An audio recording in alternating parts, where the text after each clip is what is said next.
La Première Ligue est le meilleur championnat du monde et le plus intéressant à la fois. Voici 4 des choses que je vais suivre de très près cette saison en PL. Si la vidéo te plaît, like, abonne-toi et c'est parti.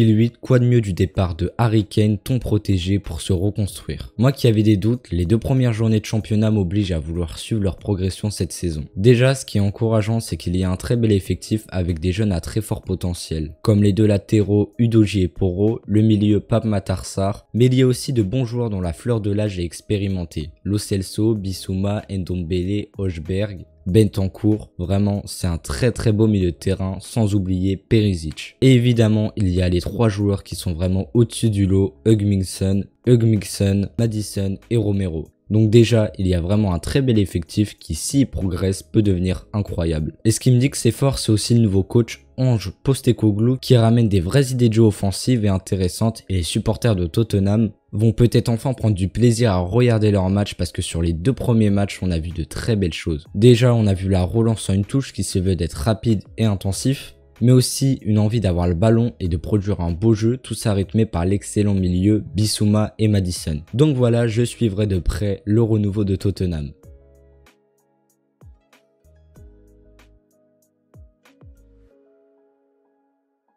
Deuxième chose que je vais suivre de près, le nouveau milieu de terrain de Chelsea, Enzo Fernandez, Caicedo et Romeo Lavia. En grande difficulté depuis presque un an à la suite du départ de Thomas Tuchel, Chelsea se bâtit une très belle équipe de jeunes très prometteuses en investissant énormément. Même si avec le temps ça devient un peu ridicule de recruter que des jeunes quand tu vois qu'il y a que Thiago Silva qui dépasse la vingtaine dans ton équipe. Et dans toutes ces nouvelles recrues, 2 m'ont tapé dans l'œil, Caicedo et le Belge Lavia qui vont venir compléter le milieu de terrain avec Enzo Fernandez.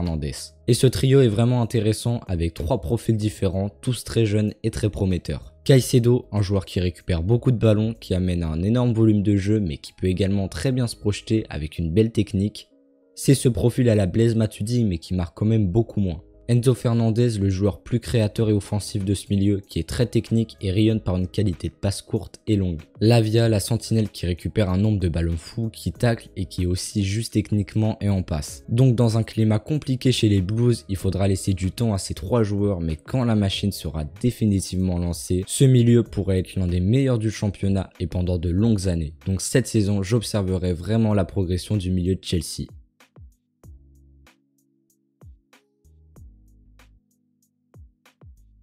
Prochaine chose que je vais suivre de très près en PL, c'est la bataille pour top 7, donc pour une qualification en coupe européenne. Et cette année, plus que les autres, ça va être fou. Déjà pour les 3 premières places, je pense que ça sera sûrement Manchester City, Arsenal et Liverpool. Mais ensuite, il reste 4 places pour 6 équipes qui y prétendent. Brighton, Manchester United, Chelsea, Newcastle, Aston Villa et Tottenham. Toutes ces équipes ont un jeu alléchant, des joueurs exceptionnels et une même ambition à différentes échelles, l'Europe. Et comme dans les thèmes d'avant, on va voir les profils rapidement. Manchester United, la saison de la confirmation après l'arrivée de Ten Hag qui a fait un bon boulot. Brighton, jeu incroyable coaché par le grand De Zerbi qui dispose de gros cracks. Tottenham, on vient d'en parler mais c'est une reconstruction après le départ d'Harry Kane qui promet. Aston Villa, beau projet qui pourrait surprendre avec Unai Emery à la tête qui est accompagné d'un bon effectif. Et Mercato qu'on reparlera plus tard dans la vidéo en évoquant Zaniolo. Chelsea, une équipe en difficulté en additionnant énormément d'individualité sans stabilité, mais si elle trouve la recette, ça pourra faire très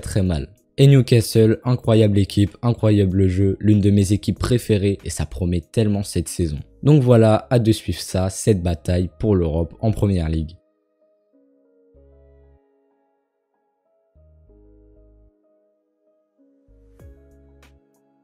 Et on finit cette vidéo avec 2 recrues que je suivrai. On commence par James Ward-Prowse. Dans le climat très compliqué de Southampton, James Ward-Prowse était le joueur qui crevait l'écran. Connu surtout pour une qualité de coup de pied arrêté et plus précisément de coup franc, il est loin d'avoir que ça à son arc. Bon en passe, bon en centre, bon en tir de loin et avec une belle finition, Ward-Prowse est un excellent joueur qui arrive à West Ham et que je vais suivre de très près cette saison. Et Zaniolo à Aston Villa. En pente descendante à la Roma à cause des blessures et à cause de tensions extrasportives, Zaniolo a été transféré l'été dernier à Galatasaray. Aujourd'hui, il est de retour en Europe à Aston Villa où il va tenter de se relancer à seulement 24 ans. Et autant vous dire que s'il retrouve son niveau, il va vite s'installer comme un élément important de l'équipe. Après, je doute vraiment qu'il retrouve pleinement son niveau d'antan en 2019, en 2020, mais le football est imprévisible et je vais suivre Zaniolo de très près cette saison.